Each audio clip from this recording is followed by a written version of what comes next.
한번 제목 한번 읽어볼까요? 시작. 내가 듣고 내가 만나며 내가 미래가 되리라. 여기 앞에 이제 다 뭐가 들으냐?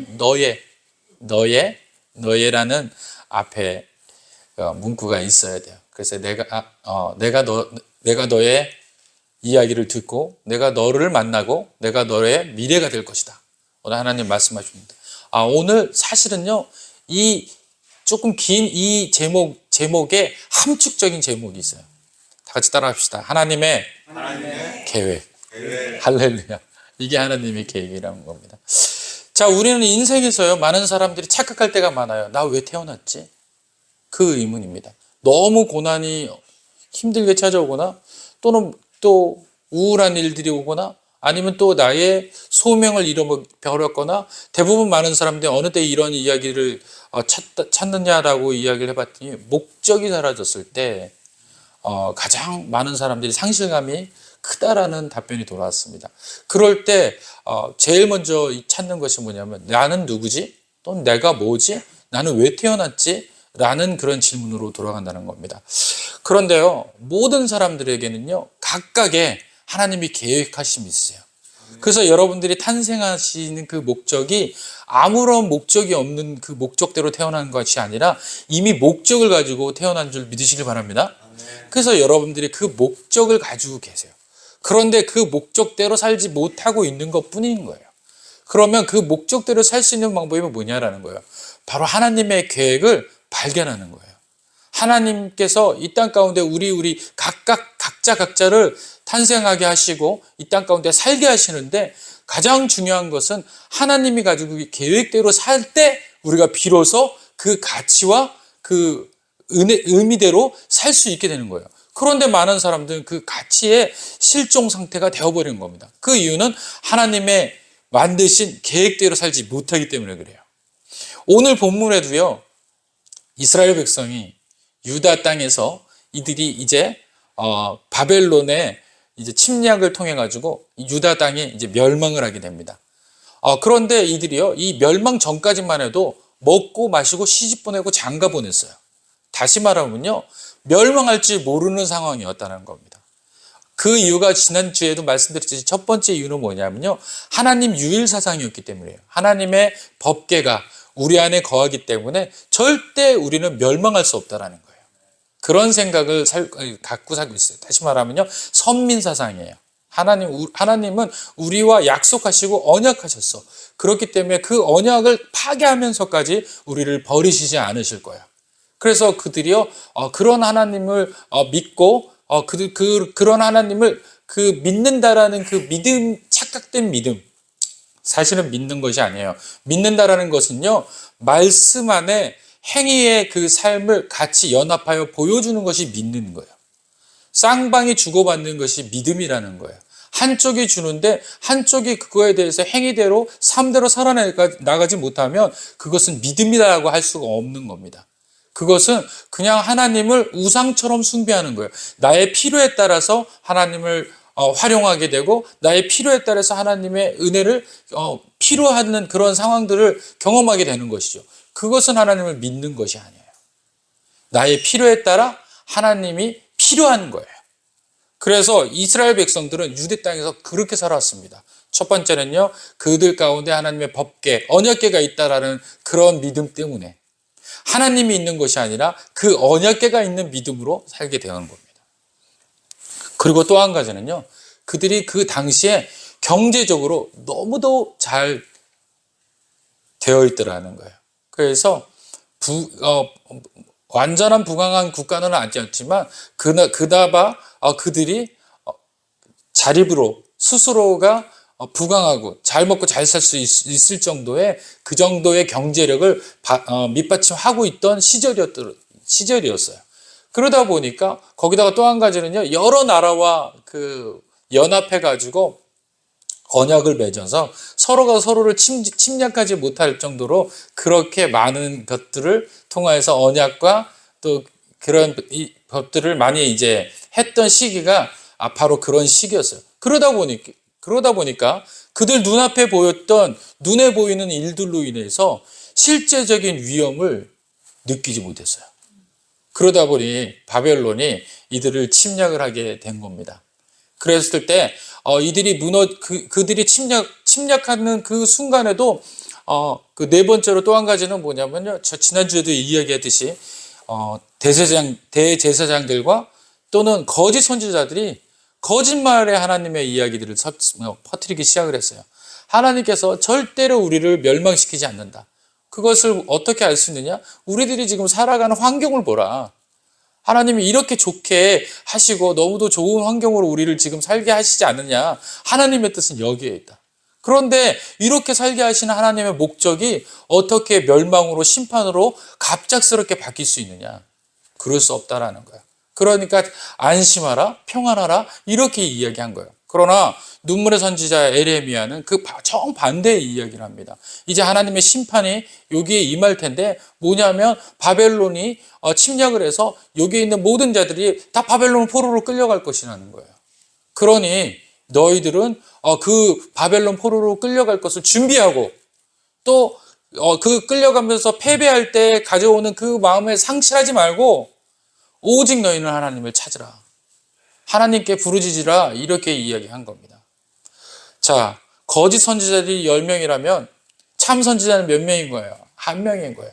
거짓 선지자들이 많은 사람들에게 이야기를 하니까 어떤 걸 많은 사람들이 찾고 좋아하겠어요? 자기에게 유익한 것들을 찾고 좋아하기 시작한 겁니다. 그러다 보니 거짓 선지자들의 이야기가 더 참으로 여겨졌던 시절이 바로 이 시절이었습니다. 그리고 거짓 선지자들은 또 이렇게 이야기합니다. 봐라, 에레미야라는 사람이 적과 내통을 해가지고 바벨론과 내통해가지고 우리들에게 항복하라라고 지금 이야기한다. 다시 말하면요, 예전에 우리 일제시대 때 우리에게 일본인이 되어서 우리한테 이야기하는 거예요. 우리 국민들한테 우리 망할 것이다. 그러니 일본의 식민지 하는 그 활동에서 너희들은 거기에서 기도하고 또 그것에 대해서 감사하며 살아라 이렇게 이야기한 것과 다름없는 이야기를 지금 누가 한 거예요? 에레미야가 한 거예요. 자기 민족에게. 그랬더니 자기 민족이 이 에레미야에게 어떻게 애쓸 것 같아요?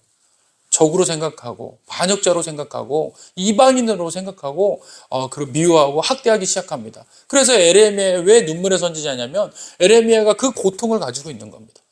한쪽은 하나님의 말씀을 통해 가지고 백성들에게 하나님의 말씀대로 전하는 거예요. 그들이 멸망할 것이냐. 이건 하나님의 심판이라는 거예요. 그런데 백성들은 그런 에레미야를 적으로 보고 또 그 에레미야가 반역했다라고 생각을 하는 겁니다. 그러니 그 가운데서 얼마나 힘들었겠어요.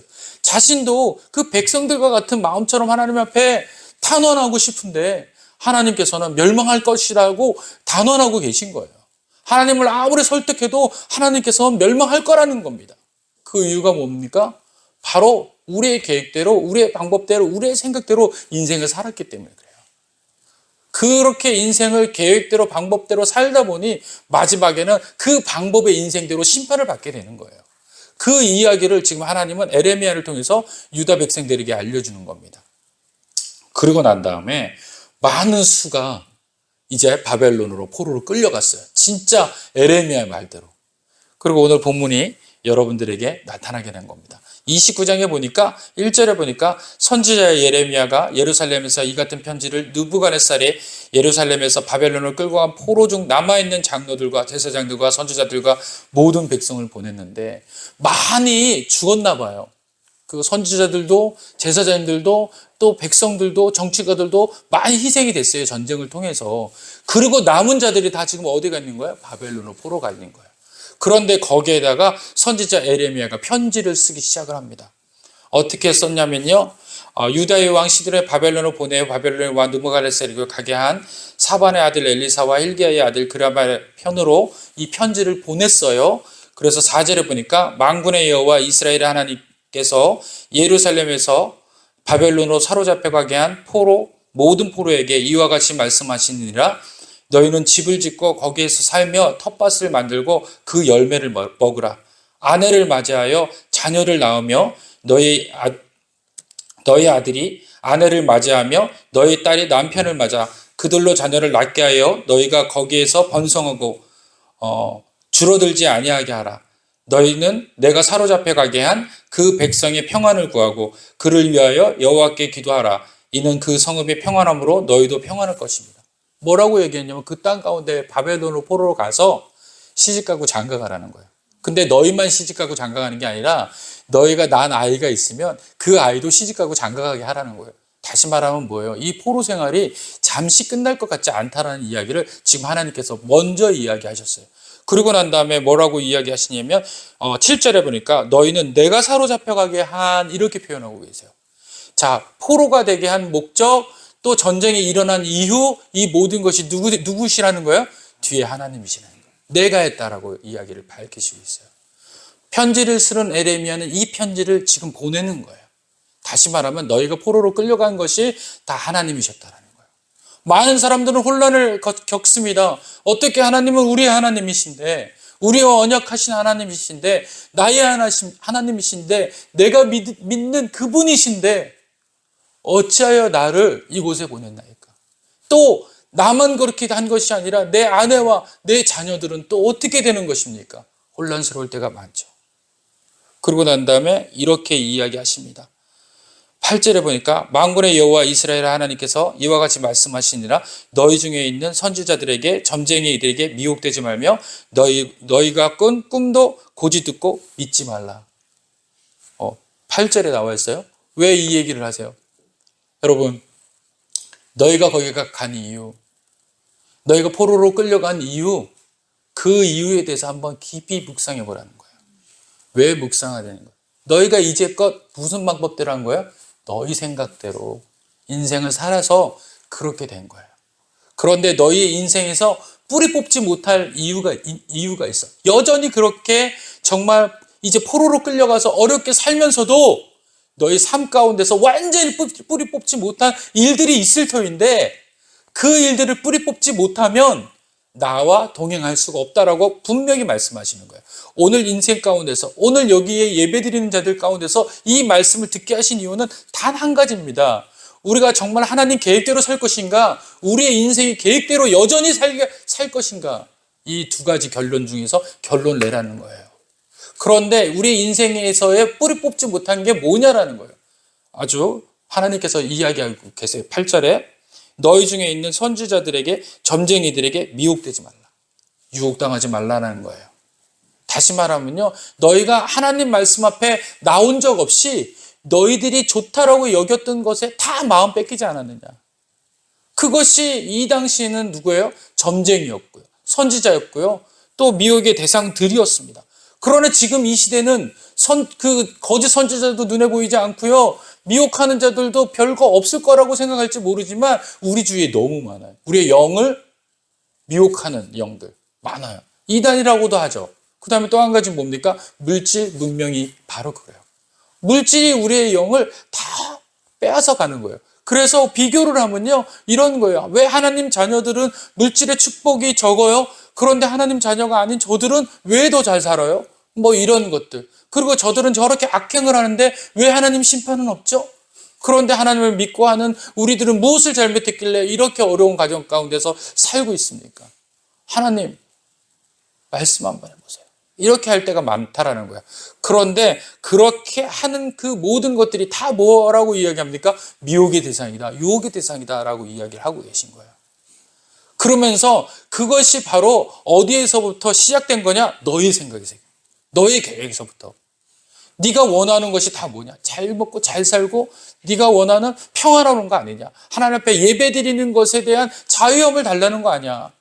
네가 드리고 싶을 때 드리고 말고 싶을 때 간두는 그런 이야기들, 그것이 바로 너의 계획이고 너의 방법이었다는 거예요. 오늘 하나님은 적나라하게 그 얘기를 하는 겁니다. 그래서 오늘 이제 그들이 바벨론 포로로 가면 바벨론은 그보다 더 많은 우상들이 있을 거라는 거예요. 근데 그 우상들에게도 여전히 네가 마음을 뺏기고 너의 생각이 뺏기면 어떻게 되는 거예요? 그거야말로 진짜 심판에 우리의 삶 가운데 놓여질 거라는 거예요. 그러면서 9절에 보니까 이렇게 이야기합니다. 내가 그들을 보내지 아니하였어도 그들이 내 이름을 거짓 예언함이라 여호와의 말씀이니라. 그러고 난 다음에 10절에 뭐라고 우리에게 이제 이야기하세요? 하나님의 생각을 이야기하세요. 그 1절서부터 9절까지는 우리들의 생각을 이야기한 거예요. 우리들의 생각은 심판당하고 멸망당하고 힘들고 어렵고 미혹당하는 그런 인생이지만 하나님의 계획은 어떤 거예요? 우리를 향한 하나님의 계획. 이제껏 너희가 너희를 위해서 계획을 세우고 너희의 인생을 위해서 살았다면 이제 내 생각 한번 들어볼래? 그리고 이제 하나님의 생각과 하나님의 의견들을 이제 표현합니다. 여호와께서 이와 같이 말씀하시니라 바벨론에서 어떻게 산다고요? 70년 살 거라는 거예요. 70년 살 거라는 거예요. 왜 70년을 못 박았냐면요. 주목하라는 거예요. 주목하라는 거예요. 그리고 또 한 가지는 뭐냐면요. 그리 멀지 않다라는 거예요. 그리 멀지 않다. 그리고 더 한 가지는 뭐냐면요. 너희들이 가지고 있는 그 잘못된 계획과 너희들이 했던 행위가 이 정도의 그 고난이 삶 가운데 우리를 이끌고 가게 하는 길잡이가 되었다라고 이야기하시는 거예요. 그러니까 우리들의 계획 속에서 인생을 하면 뺑뺑 돌다가 어떻게 돼요? 70년이 지나서 하나님의 계획을 만나는 거예요. 여러분들이 인생 가운데서 여러분 마음대로 인생을 허비하다 보면요. 어느 날 하나님이 여러분들의 구원 그 계획 안에 포함되는데요. 그 계획이 어느 때냐는 거예요. 70년의 인생을 버린 허비했을 때와 같은 그렇게 어려운 고난들이 지나야지만 비로소 하나님의 계획 앞에 우리가 납작 엎드리게 된다는 거예요. 그 전에 어떻게 하셔야 돼요? 하나님의 계획 앞에 납작 엎드리시는 저와 여러분 되기를 원합니다. 하나님의 계획이 어떤지 한번 보도록 하겠습니다. 하나님 70년이 차면 내가 너희를 돌보고 하나님의 계획은 어떤 거예요? 돌보시는 거예요. 할렐루야. 하나님은 우리를 돌보시길 원하십니다. 그리고 또 한 가지는 뭡니까? 나의 선한 말을 너희에게 성취한다.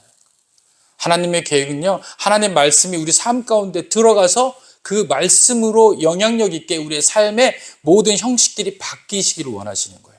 그런데 이 말씀이 왜 못 들어가냐면요. 바로 우리의 의견과 우리의 계획이 그 계획보다 앞서 있기 때문에 그런 거예요. 그래서 우리의 계획을 포기할 때가 되는 그 순간이 뭡니까? 우리가 그 계획대로 살다가 멸망했을 때, 망했을 때, 해본이 안 될 때 비로소 하나님의 계획을 찾게 되더라라는 것입니다.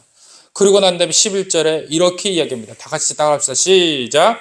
여호와의 말씀이니라 너희를 향한 나의 생각을 내가 하나니 평안이요 재앙이 아니니라 너희에게 미래와 희망을 주시는 거니라. 아멘. 하나님의 계획은 뭡니까? 평안이라는 거예요. 자, 인생에는 두 인생이 있습니다. 오늘 여기에 있는 인생이 여러분들은 어떤 인생인지 한번 비교해 보세요. 나의 인생은 어떤 인생일까 생각해 보시길 바랍니다. 첫째 인생은요, 하나님의 계획대로 살고자 하는 인생이에요.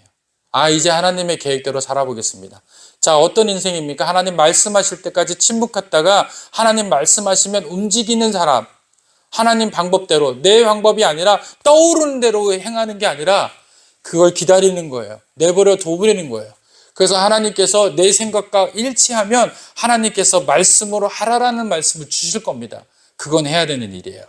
그러나 내 생각이 있는데 그것이 아무리 하나님 앞에 기도하고 하나님 앞에 나가도 거기에 대한 응답이 없어요. 그럼 하라는 거예요? 하지 말라는 거예요? 하지 말라는 얘기예요. 잠시 멈추라는 얘기입니다. 그런데 우리는요, 우리가 원하는 일이기 때문에 앞서가요. 비교적 대부분의 모든 일들이 하지 말라는 소리를 싫어하는 소리예요. 이걸 하고자 원하기 때문에 하나님 앞에 기도하는 거예요. 그래서 그거를 안 들어주면요, 결론은 내 방식대로 하게 되는 거예요. 그래서 그 결론은 안 되는 거예요. 그런데 진짜 하나님의 계획대로 살고자 하는 사람들은요, 기도하면서 그것을 발견해내는 거예요. 하나님께서 응답해 주시면, 말씀으로 응답해 주시거나 환경으로 응답해 주시거나 사람을 통해서 응답해 주시면 그 응답을 믿고 나가게 돼요. 그러면 실패할 확률이 없습니다. 하나님의 뜻이기 때문에 그래요. 그런데요, 자신의 뜻과 하나님의 뜻 안 맞으면요, 불평하면서 그것에 대해서 하나님 앞에 이야기합니다. 그것이 자기의 뜻인 것처럼. 그리고 어떤 사람들은 또 이런 경우도 있어요. 기도해가지고 하나님의 뜻을, 자기의 뜻을 하나님 앞에 관철시켰다. 몇 번을 기도해가지고 했는데 하나님 앞에 관철시켰다. 이런 말하는 사람들도 있어요. 관철시킨 경우가 아니에요. 잘못 이해하고 있는 거예요. 우리는 하나님을 정말 잘못 이해했을 때가 많아요. 하나님의 계획은요, 바뀌실 수 있는 계획이 아닙니다. 여러분들이 태어나시고 여러분들이 이제 무덤에까지 가는 그 순간까지 이미 하나님의 계획은 완결하신 거예요. 시작과 동시에 완전하게 만들어진 상황이에요. 그것을 우리의 의견도 우리의 힘으로 바꾸는 것이 아니에요. 어떤 거예요?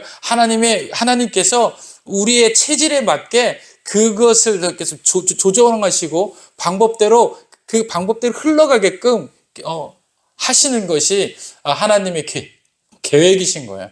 그런데 우리는 착각할 때가 많아요. 우리의 기도가 하나님의 계획을 바꿨다, 수정시켰다. 아니라는 겁니다. 원래 그것이 하나님의 계획이세요. 그러나 우리가 그 시간 동안 기도하고 또 열매 맺기를 하나님께서 완성시키시고 만드신 줄 믿으시기 바랍니다. 그래서 여러분들의 인생은요, 지금 그 하나님의 방법대로 잘 가고 있어요. 오늘 예배 나오신 것도 하나님의 의견이시고 방법이십니다. 오늘 이 시간을 하나님의 말씀을 붙잡는 시간 되시길 바랍니다. 그래서 오늘 보니까 하나님의 계획은 이렇게 이야기를 두 번째 사람은요, 나의 계획이 하나님 계획처럼 사는 자. 첫 번째는요, 하나님의 계획대로 살고자 하는 자지만 두 번째 계획은요, 나의 계획이 하나님의 계획인 것처럼 사는 자. 그래서 이 관철시키는 자예요. 이 사람은 하나님을 만날 수가 없어요. 만날 수 있지만 70년이라는 시간이 지나가야 될 것 같아요.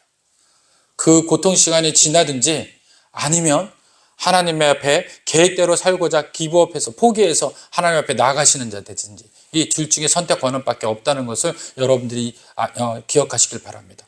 그래서 그 계획 가운데 하나님의 계획을 우리가 알아야 하나님의 계획대로 살 수 있는 자가 될 수 있을 것 같아요.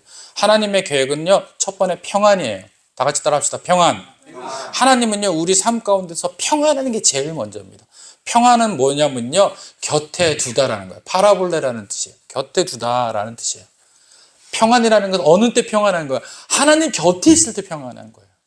내가 하나님 옆에 가 있는 게 평안이라는 줄 믿으시길 바랍니다. 내 마음에 평안이 들어올 수 있는 그 공간은요, 하나님 곁에 있었을 때 그 평안이 들어오게 되는 겁니다. 그래서 하나님 곁에 두다라는 이 뜻을 우리는 다시 말하면 위로하다라는 표현을 쓰는 거예요. 그래서 하나님께서 왜 곁에 두시길 원하시는 거예요? 위로하기 싶어서. 그래서 오늘 성경에서 29장 에레미야에 이야기하는 것은 왜 하나님께서 그 유다 백성들에게 에레미야를 통해서 이야기를 하세요? 내가 너희들 곁에 있다라는 거예요. 그리고 뭐라고 얘기합니까? 내 생각은 하나님께서 하나님 스스로가 생각을 아신다라고 표현하시면서 뭐라고 얘기해요? 내 생각을 내가 하나니 너희에게 향한 것은 평안이라는 거예요. 평안. 다시 말하면 내가 너를 곁에 두는 거라는 거예요. 그리고 내가 너를 위로한다는 거예요. 그래서 에레미야를 통해서 심판의 메시지를 너희에게 주는 게 아니라 위로의 메시지를 주고 있다라는 겁니다. 할렐루야. 오늘 주일날 예배드리는 이 본문의 설교가 바로 여러분들의 삶 가운데 위로의 메시지인 줄 믿으시길 바랍니다. 평안의 메시지인 줄 믿으시길 바랍니다. 이것이 하나님의 계획이시라는 거예요. 두 번째로는요, 희망이라는 거예요. 따라합시다. 희망. 여기 보니까 에레미야가 뭐라고 얘기해요? 10절에 바벨론에서 70년이 차면 이라고 이야기합니다. 아까 전에도 이야기했듯이 70년이라는 기한을 정해 주셨어요. 기한이 있다라는 것은 무엇을 상징하는 겁니까? 끝이 있다라는 거예요. 끝이 있다라는 거. 제일 사람이 힘들 때가 뭐냐면 이 고난이 끝이 어딘가요? 바닥이 안 보일 때가 제일 힘들어요. 그런데 하나님께서 뭐라고 이야기해요? 유다 백성들에게 끝을 이야기하고 계세요. 70년이면 끝난다라는 얘기예요. 다시 말하면요, 연한이 있고 끝이 있다라는 소망을 주시는 줄 믿으시길 바랍니다. 어려움과 고난은 반드시 끝이 있습니다. 하나님의 계획은요, 계획이 과정이 아니에요. 바로 결론이 하나님이 가지고 계신 계획이에요. 그래서 여러분들이 가지고 있는 그 계획 안에는요, 고난이라는 것이 계속 이어지는 것이 아니에요. 끝나는 거예요. 할렐루야. 여러분들의 삶의 모든 것이 다 이렇게 희망에 있는 삶인 줄 믿으시길 바랍니다. 그리고 미래가 있다라고 이야기를 하고 있어요. 미래와 소망이다, 희망이다라고 얘기하죠. 이 미래는 뭐냐면요, 처음에 말씀하셨듯이 돌보고 선한 말을 우리에게 성취하신다. 이게 미래예요. 우리 삶 가운데서 미래에 대해서 이렇게 말씀하고 있어요. 너희 삶에 늘 하나님의 말씀이 함께 임하게 될 것이라는 겁니다. 자, 그렇다면 오늘 우리가 하나님의 말씀을 계획을 이제 알았어요. 그렇다면 우리가 하나님의 뜻을 찾는 사람, 계획을 찾는 사람이 되어야 되려면 어떻게 될까요? 먼저는요, 자신을 향한 하나님의 분명한 계획이 있다는 사실을 믿어야 해요. 여러분들, 이제 하나님 계획을 알게 됐죠? 이제 이거를 믿어야 돼요. 그게 제일 중요한 겁니다. 자, 시편 37장 23편에는 이렇게 나옵니다. 여호와께서 사람의 걸음을 정하시고 그의 길을 기뻐하시나니 아멘. 하나님은 자기 백성 하나하나에 대해서 그 걸음을 정하시고 그 길 자체를 어떻게 하신다고요? 기뻐하세요. 여러분들의 걸음 한 발자국 한 발자국을 이미 정하시고 그리고 그 걸음 걸을 때마다 하나님을 기뻐하시는 분인 줄 믿습니다. 그리고 히브리서 6장 17절에는 또 이렇게 이야기하고 있어요. 하나님은 약속을 기업을 받는 자들에게 그 뜻이 변하지 아니함을 충분히 나타내시려고 그 일을 맹세로 보증하셨나니라고 말씀합니다. 우리가 알아야 할 것은요, 하나님께서 우리를 향한 계획을 절대 바꾸시지 않는다는 점입니다. 그래서 우리가 어떻게 해야 될까요? 믿어야 되는 거예요. 할렐루야. 믿습니까? 오늘 여러분들이 이게 의지적으로 결단으로 내가 믿습니다라는 것이 아니라 하나님의 뜻에 대한 것을 동의하셔야 돼요. 알게 돼야 돼요. 그것이 우리의 사고와 우리의 심장을 꿰뚫어서 우리의 삶의 모든 지경으로 퍼지게 해야 되는 거예요. 우리가 이제 하나님을요, 막연하게 믿는 하나님. 어떻게 막연하게 믿을 수밖에 없냐면요, 경험되지 않을 때 막연하게 믿어요. 다시 말하면요, 하나님 앞에 나와서 기도한 적도 없어요. 하나님의 말씀으로 대언한 적도 없어요. 그런 막연한 사람은 하나님을 막연하게 생각할 수밖에 없습니다. 절대로 그 막연함을 통하여서 우리가 하나님의 계획을 알 수가 없습니다. 하나님을 알 수 있는 계획을 오늘 12절에 이렇게 이야기하고 있어요. 11절에 하나님의 계획을 이야기하셨죠. 12절에 다 같이 시작. 너희가 내게 부르짖으며 내게 와서 기도하며 내가 너희들의 기도를 들을 것이다. 어떻게 하신다고요? 바로 기도하면이라고 이야기를 못 받고 계세요. 자, 하나님의 계획을 아는 자, 하나님의 방법대로 살게 되는 게 처음에는 믿는 것으로 시작되고 그 믿는 자가 할 수 있는 행위는 뭐예요? 기도하는 거예요. 기도하는 거. 믿는 자가 기도하는 거예요. 믿는 자가 하나님 앞에 나오게 되는 겁니다. 할렐루야. 자, 이 믿는 자가 이 기도가 어떤 뜻을 가지고 있냐면요. 하나님 앞에 내게 와서 부르짖는 거. 이 부르짖는 게 뭐예요? 하나님밖에 없다라는 걸 아는 자가 하나님 앞에 나와 기도하는 거예요. 여러분들이 어렵고 문제가 있을 때만 하나님 앞에 나오는 것이 아니에요. 문제만 해결해 주시는 분이 아니라는 거예요. 여러분들의 일생을 책임져 주시는 분이라는 걸 알 때 기도하게 된다는 거예요. 문제만 가지고 할 때는 기도가 안 돼요. 오히려. 여러분들도 생각해 보세요. 저랑 어떤 관련이 있는 분인데 여러분들과 저가 어떤 특정하게 계속 교류가 없이 어느 날 갑자기 와가지고 목사님 저 이거 좀 해주세요. 그럼 제가 그 감당할 수 없는 일들을 해줄 수 있을 것 같아요? 못할 것 같아요? 또 여러분들 반대로 마찬가지입니다. 제가 여러분들에게 찾아가가지고 어느 날 갑자기 집사님 이거 좀 해주세요.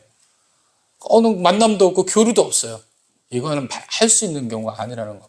어느 때 할 수 있는 거예요? 서로 교류할 때, 주거니 받을 때 나의 속과 그들의 속이 완전히 일치돼서 알게 되어지는 역사가 있을 때 비로소 그때 그것이 응답되어 줄 줄 믿습니다. 그래서 여러분들의 삶의 모든 부분들을 하나님께 여셔야 돼요. 이 열린 공간이 바로 기도는 거예요. 여러분들의 모든 삶을 하나님 앞에 여는 행위, 이것이 기도라고 오늘 주님께서 말씀하고 계신 겁니다. 자, 그리고 또 두 번째는 뭐라고 얘기하세요? 너희들이 온 마음을 나를 어떻게 하면? 구하면 나를 찾을 것이요. 구한다는 건 뭐냐면요, 애써 몸부림쳐서 하나님을 만나고자 찾으려는 행위, 이것이 구하는 거예요. 그런데 하나님 계시면 계신 거고 안 계시면 안 계신 거고 이런 표현과 이런 방법과 이런 마음으로는 절대 하나님을 만날 수가 없습니다. 오늘 그런 경우에서 하나님은 우리를 만나 주셔요. 그리고 우리를 삶에서 우리를 해방시켜 주시겠다는 것이 하나님의 계획인 것입니다. 이제 말씀을 마치려고 해요. 우리가 이렇게 하나님 앞에 나와서 기도하고 또 하나님 앞에 찾기를 구하면요, 하나님께서 드러내세요. 이제 하나님을. 우리의 목적이 그거 아닙니까? 하나님 앞에 우리가 찾는데 하나님께서 스스로를 드러내셔서 증명하실 때 우리가 더 그 믿음이 더 깊어지는 거 아니에요? 여러분들 모든 것이 원하는 경우가 하나님 한번 보여주세요 아닙니까? 맞죠? 그런데 여러분들은 오늘 그 하나님이 눈에 보여지는데도 불구하고 우리에게 그 연합되지 못한 이유가 있어요. 그 이유는 뭐냐면 우리가 너무도 하나님을 어떻게 상징적으로 생각하냐면 우리가 생각하지 못하는 방법으로 하나님이 나타나실 것을 기대하기 때문에 그래요. 하나님이 나타나실 때 우리가 잠잠히 기도할 때 하나님께서 음성을 크게 들려주셔서 오늘 저녁에 단번이라도 나의 마음을 감동시켜서 하나님께서 해주시는 거, 이거 원하는 거잖아요, 다들. 하나님 그렇게 나타나시지 않는다는 거예요. 주위에 나타나시는 것을 보고서 이미 나타나셨음에도 불구하고 내가 원하는 방법이 아니니까 믿지 못하고 계신 거예요. 그런데 그것을 이제 영안이라고 얘기하는데 잠깐 여러분들 그걸 이제 보여주려고 해요. 하나님께서 자기 백성에게 자기 스스로를 나타내는 것을 다 같이 따라합시다. 계시. 그걸 계시라고 얘기하는 거예요. 그래서 요한 계시록 그러면 뭐야? 자기 백성들을 위해서 하나님께서 스스로 나타내시는 거예요. 이 계시라는 단어는 또 한 가지 단어로 연결이 돼요. 다시 따라합시다. 의견을 제시하다.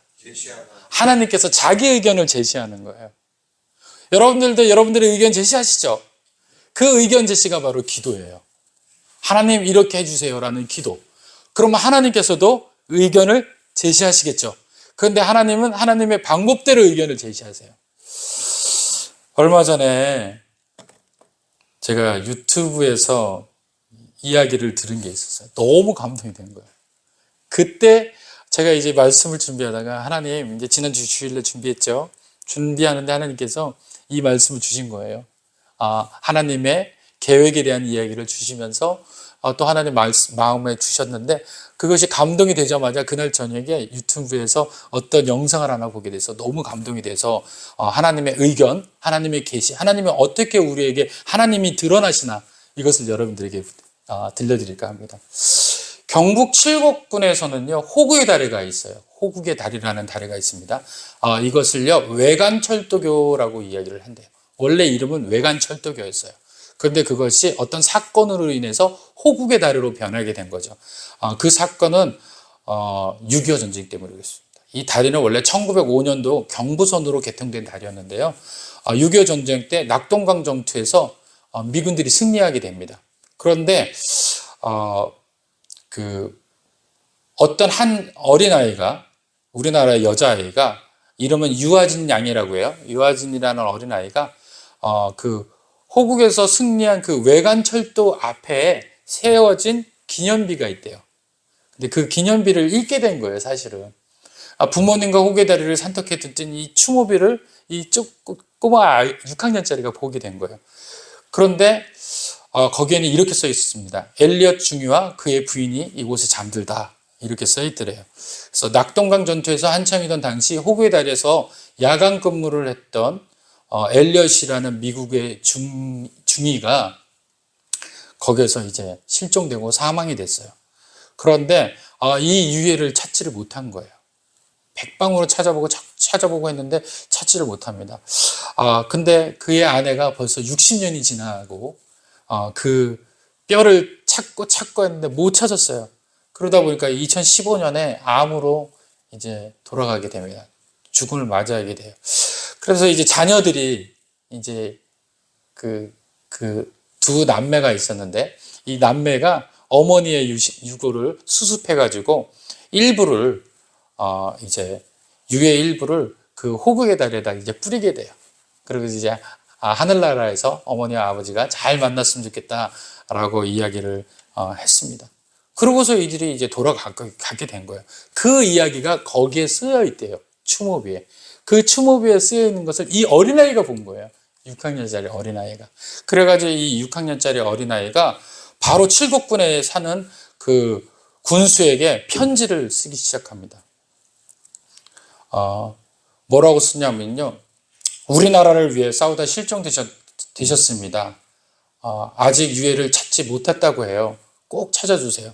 아내마저 운명을 달리한 지금 아들과 딸이 아버지 유해를 기다린다고 하니까 안타까움을 꼭 확인하시고 전해주세요. 이렇게 칠곡 군수에게 편지를 쓴 거예요. 이 칠곡 군수는 또 군단장에게 편지를 쓴 겁니다.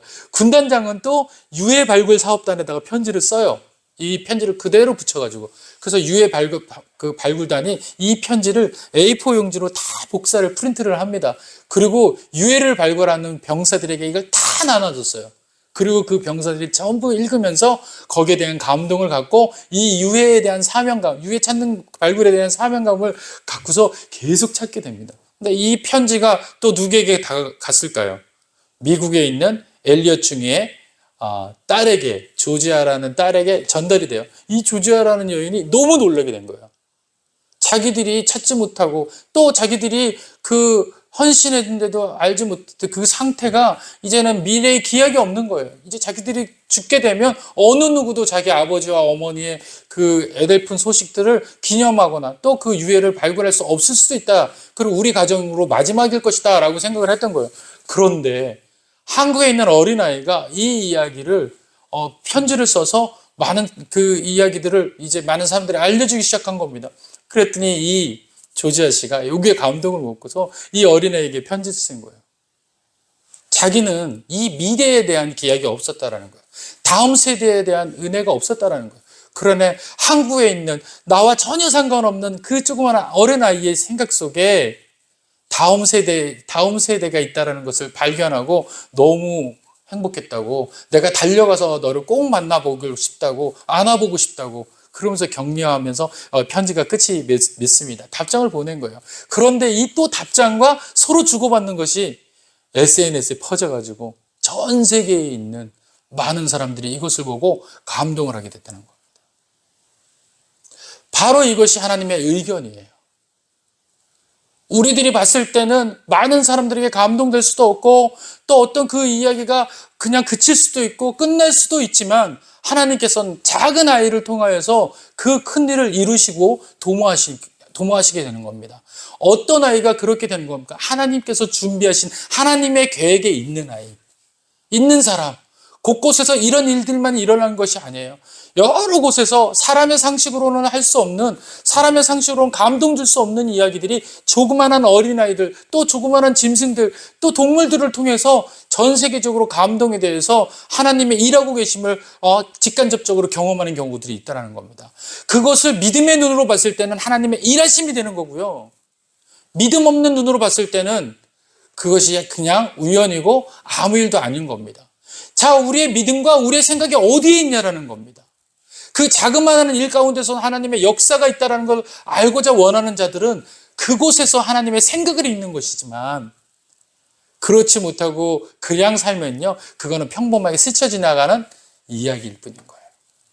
그러나 저와 여러분들은 오늘 그 이야기가 하나님의 이야기인 줄 믿으시길 바랍니다. 하나님의 생각으로 여러분들에게 감동되게 오늘 여러분들 앞에 나타나시고 드러나시고 증명하시는 줄 믿습니다. 오늘 그렇게 이야기를 하시면서 오늘 14절에는 이렇게 이야기합니다. 이것은 여호와의 말씀이니라. 같이 따라합시다. 여호와의 말씀. 다른 게 없다라는 거예요. 하나님께서 드러나시는 것이 우리가 생각하는 어떤 멋진 모양으로, 모습으로, 어떤 쌈박한 이유로, 아니면 뭐 번개처럼 나타나시는 그 활동으로 나타나시지 않으세요. 뭐라고 나타나신다고 말씀하고 계세요? 여호와의 말씀으로 나타난다고. 할렐루야. 오늘 저와 여러분이 읽는 이 모든 말씀에 이미 하나님의 계획이 들어가 있고 하나님의 의견이 반영되어 있습니다. 이제 저와 여러분들은 그 의견대로 행하시면 돼요. 한 주간 동안에도 이 의견에 우리가 옳고 그름을 판단하고 발걸음을 할지 안 할지를 정하는 시간 되길 원합니다. 기도하십시오. 말씀 보는 것을 게을리하지 마십시오. 그리고 이것을 통해서 하나님의 의견을 여러분들 수렴하셔서 여러분들의 인생이 정말 여러분들이 하나님이 원하시는 방법대로 잘 살다 잘 돌아가는 그런 복된 인생 되시기를 간절히 축원드립니다. 기도하겠습니다.